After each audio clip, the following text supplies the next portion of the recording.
For the first time in a decade, Florida Fish and Wildlife is considering the option of reinstituting a bear hunt. Following a series of public meetings, FWC staff will offer their proposals later this month if a hunt should return. That appears to be likely. To help us understand what a returning bear hunt could entail, we are joined by Mark Barton, an ecologist and the fundraising chair for the Florida chapter of the Backcountry Hunters and Anglers. Thank you for joining us, Mark. We appreciate it. Yeah, thanks for having me. I'm excited to be here. So we know the state obviously monitors the bear population, and I believe there's just about 4,000 bears in the state of Florida. That's nearly double what it was 20 years ago. Why do you think now is the time for another bear hunt? So just to be clear, that 4,000 number is from 2015, and there's a lot of evidence that shows that the bear population has increased substantially since then. There's a number of scientific articles that support this. But more importantly, we know that in the bear management units, which were essentially established because there were subpopulations that were genetically distinct within the state, we know that those populations are well above the minimum threshold that was established by FWC over a decade ago. And so we know that these populations are sustainable. We know that there is a resource there that we can use to generate funding for conservation.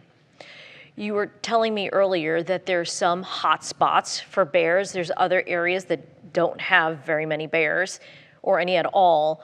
So, some folks are concerned that, this could be a problem for the population growth in the future. What are your thoughts?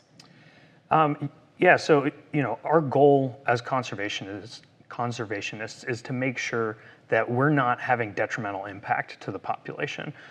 We don't want to see that population decrease, and the way that the proposed hunt is set up, it should prevent that from happening.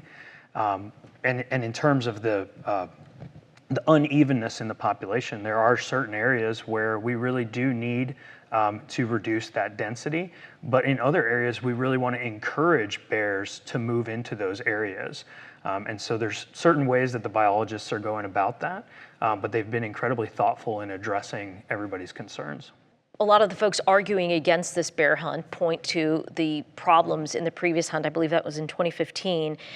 Their concerns were about baby bears being killed and bears that were underweight. Can that be resolved for a future hunt?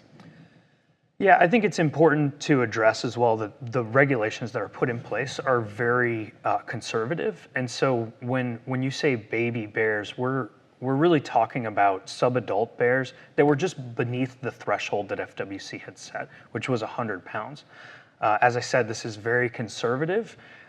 In other states like Georgia, that threshold is at 80 pounds. So those bears that are a few pounds below that, they're not really baby bears. But that said, this is obviously not the goal. This is not what we want. But it is inevitable that people will occasionally make some mistakes. And the people that made those mistakes were dealt with. They were issued fines and whatever FWC needed to do to deal with those situations.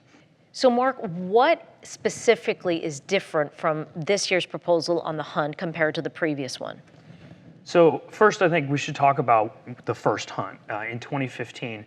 It was organized in what they call a derby, which is essentially that anybody can buy a tag, and then they have a quota that they're trying to meet. And people are reporting when they make a harvest, and when they get close to that quota, they close the hunt.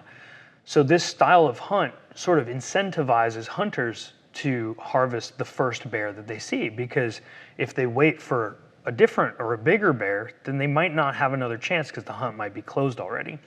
And so because of this, there was a higher female to male ratio of harvest, and we want to avoid that in the future.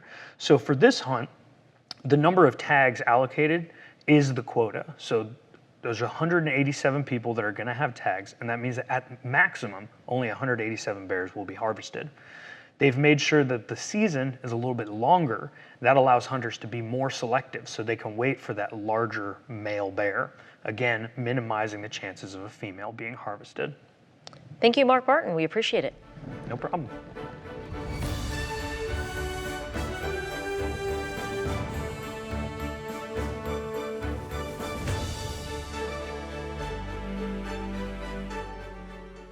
Thanks for watching. We've got more great content for you, from news to the arts to the environment. So be sure to like and subscribe to WGCU's YouTube channel and follow us on our social media platforms for the stories that matter to you.